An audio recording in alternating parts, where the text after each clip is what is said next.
वसीम साहब नमस्कार, शुभ दिन। आपके सामने 15,952 के आसपास निफ्टी ट्रेड करता हुआ दिख रहा है और अब आप समझिए कि ये तो मानना ही पड़ेगा कि या तो आज या फिर आप समझिए अगले हफ्ते के शुरुआती सत्र में आप निफ्टी को 16,000 को क्रॉस करते हुए देखेंगे। आपको बहुत बहुत शुभकामनाएं। आपने इतनी बढ़िया राय तब दी थी जब बाजार लाल निशान में था, उसके लिए आपका आभार। बताइए आज बाजार आपको कहां जाता हुआ दिखता है? हाँ, थैंक यू शैलेंद्र जी, आपको और वीरेंद्र को। तो वीरेंद्र की वापसी से हुआ ये, जब वीरेंद्र छुट्टी पे गया निफ्टी भी थोड़ा रूस गया था। लेकिन 16,000 तो एक नंबर है शैलेंद्र जी। तो 16, 300, 400 भी जाए कोई बड़ी बात नहीं। 37,000 बैंक निफ्टी पे। the incumbent is that macros are the best for India.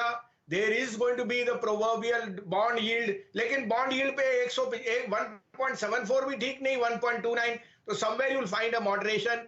RBI is going to be status quo। और corporate results, आपने मिड कैप आईटी देखे, आपने बैंक्स देखे, अब एचडीएफसी बैंक है, आईसी।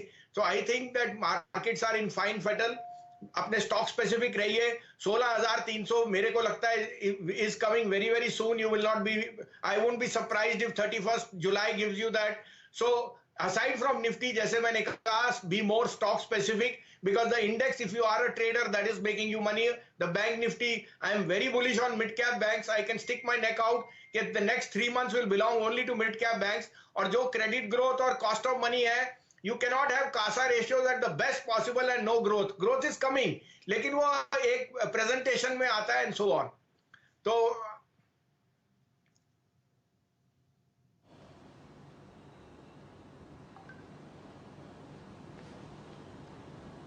जी चलिए सर, आपके सामने ये राय आपको देते हुए दिख।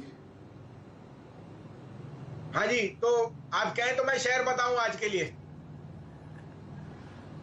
जी जी वसीम साहब शुरुआत कीजिए। तो देखिए, काफी टाइम के बाद, एक अंडर परफॉर्मेंस के बाद आईटीसी में थोड़ी जान आई है। मैं अभी भी सोचता हूं 225 is a fair value at least in the short term. It can even supersede to 250, but ITC will come out with very strong numbers. उनके जो FMCG portfolio that is doing very very well. तो 207 में लीजिए। 202 का stop loss है। 225 का target मेरे को लगता है जल्दी आ जाएगा। दूसरा बाय, आज अगेन बंधन बैंक पे वीकनेस है।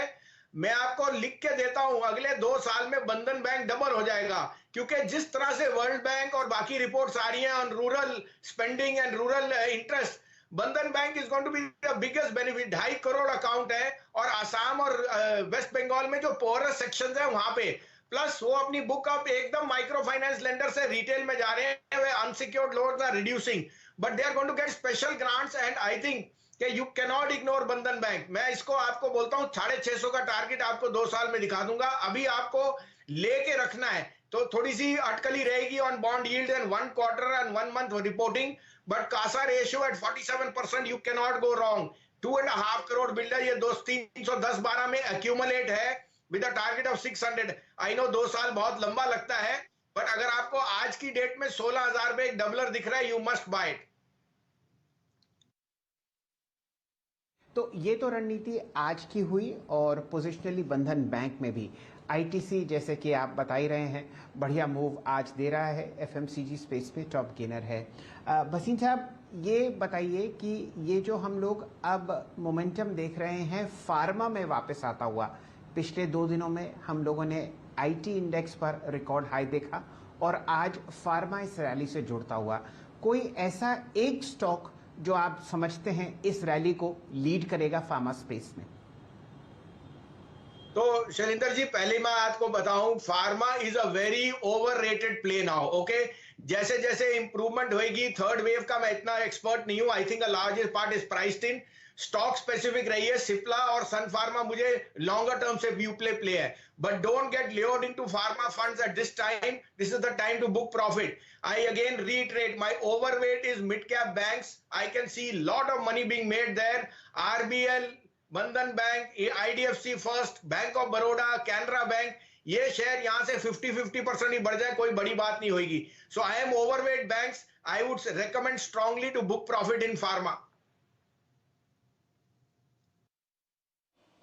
ओके, फार्मा में आप प्रॉफिट्स को अपने बुक कैश में कन्वर्ट करने की राय देंगे? वसीम साहब, ये आईटी में मिड कैप आईटी ने कमाल किया है। वॉल्यूम्स देखिए क्या गजब के हैं। टॉप लाइंस में अगर आप देखें सब्सटेंशियल जंप है। हाँ, मार्जिन अगर आप देखें वेजेस हाइक के चलते थोड़ा सा डिप हुए हैं, but it's a part of game.